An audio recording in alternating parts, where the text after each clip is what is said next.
is a personal history of a turbulent century. And the 20th century was certainly turbulent. In fact, it seemed to me that the 20th century was so dramatic, so eventful, so incredible. Does it work? Mike? Yeah. So incredible, so catastrophic, but also so miraculous that one could write a book about it. So I did.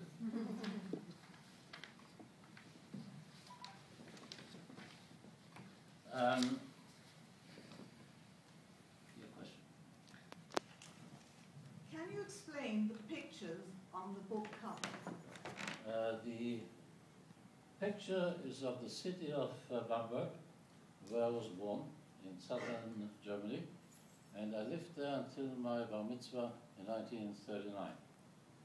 It's a city with a very old Jewish community, going back to the 10th century. As in most places in Germany, the Jews lived there, and they were chased out, and they came back. But there's been a community there for a long time. You see the old part of town on this picture here. That's the Rathaus, the city hall. And the great synagogue, which was built, next. Okay. I didn't read this. My grandfather, Hugo Loval, came to Bamberg 130 years ago, when people still lived life at a much slower pace, with horses, wagons, ships, very few cars. The very first cars just were invented, and they couldn't even dream about a book launch in New York. They still used candles and gaslight instead of electricity. And it was during the second half of the 19th century that most German Jewish families, including my grandparents, moved from the village to the city. What we would call today the bright lights of the big city. During the first half of the 19th century, 80% of German Jews still lived in villages. My two grandfathers founded their businesses in the city of Bamberg, respectively, which you saw, and the city of Augsburg in southern Germany, and their enterprises grew and expanded.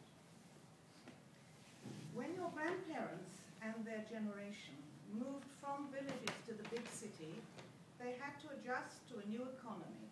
How did they succeed in this? Well, this shows you how my grandfather in Bamberg adjusted to the advent of electricity.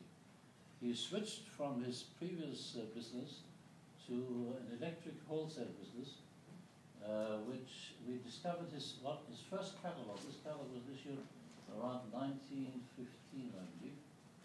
And it's got some interesting electric appliances in it. Do you want to turn the page? These are the lamps they sold. Now you notice that in many cases there are boxes under the lamps for the batteries, because people didn't have electricity in their homes yet. So you had to have a battery to light the lamps. Up on top is my father with his two brothers, who started working with my grandfather in the business after they came back from the front in World War I, after the end of World War I. And I think we have another page. This is the entrance to the wholesale place. I think we have another page for the cover? No. And at the same time, my grandfather, the business did well, especially during the First World War. And he was able to buy a house in Bamberg where we lived. There was somebody here who knows the house. Yeah. On the left, the picture on the left was taken in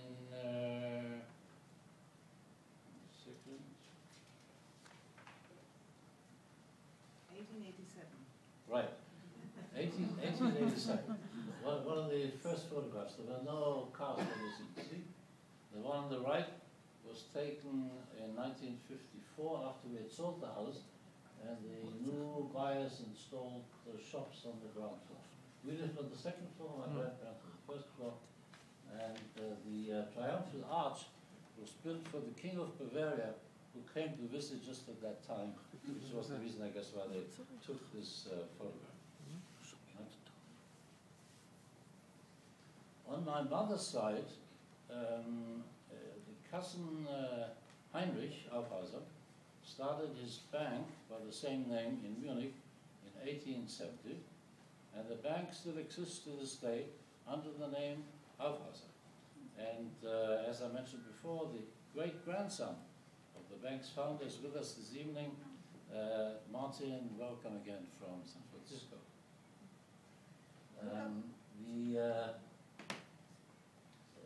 The picture on the left is the founder, Martin, with his two sons, in the first location of the bank. The second location is on the lower picture with my son and grandson. The little area next to the bank was called Aufhäuser Passage, and you can still see it in Munich today. If you know Munich, it's very near the Frauenkirche, right in the center of the city, and it's one of the most renowned, well-known banks because it goes back to 1870. Regarding the language of the book, what is the reason that the book is in English? My mother tongue's changed as I grew up. The gymnasium or high school in Germany, the language of course was German up to my bar mitzvah. After that it changed to English when we went to England. 3 years later it changed to Spanish in South America, and finally in 1954 to Ivrit, to Hebrew. As you can gather, English became my main language, and therefore not surprisingly the language of the book. To my 12 grandchildren, here they are, I say, and each one of them got the book, I tell them that English will continue to be the lingua franca in the world, the common language of people in the business world everywhere, and I urge them to study English in addition to Hebrew, and they do. In your book, you mention the German dialects spoken by German Jews, especially in the villages, up to the 19th century. In the book, you also reproduce a letter written to your grandmother's grandparents in 1853. This is the, go back for a minute. This is the letter, and the reason it was preserved since 1853, of course, is the stamp. The stamp is very valuable, so the people who had it kept it. And this was written in Judendeutsch, in Hebrew letters. What is the difference between Yiddish and Judendeutsch? This is very interesting. Connect to the next one. This is Judendeutsch.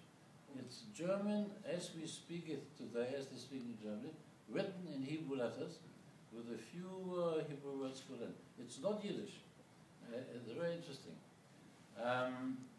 The book, the letter was written to my grandmother's grandparents in 1853, as we said, and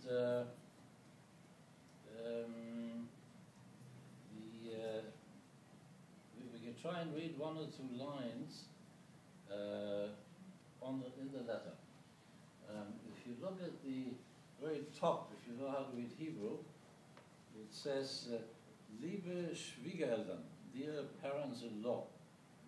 And then the abbreviation for may you live a long life, Le'orech Chaim, and so on. Zur Nachricht, selben, dass noch gut nach Hause gekommen bin, and so on. It's German and Hebrew letters. On the other hand, if we compare it to Yiddish, the Yiddish language dates back to the 13th century, when a large number of German Jews escaped to the east, to Poland, and at the same time took with them the German language of those days, of the 13th century, which is called Middle High German, Mittelhochdeutsch. Over the years, they added words in Hebrew, Polish, and Russian, and it became Yiddish. Ancient German sagas, if you read documents from the 12th or 13th century, are written in the same Middle High German, which is the basis of Yiddish. So that's the difference between those two. It's an interesting effect.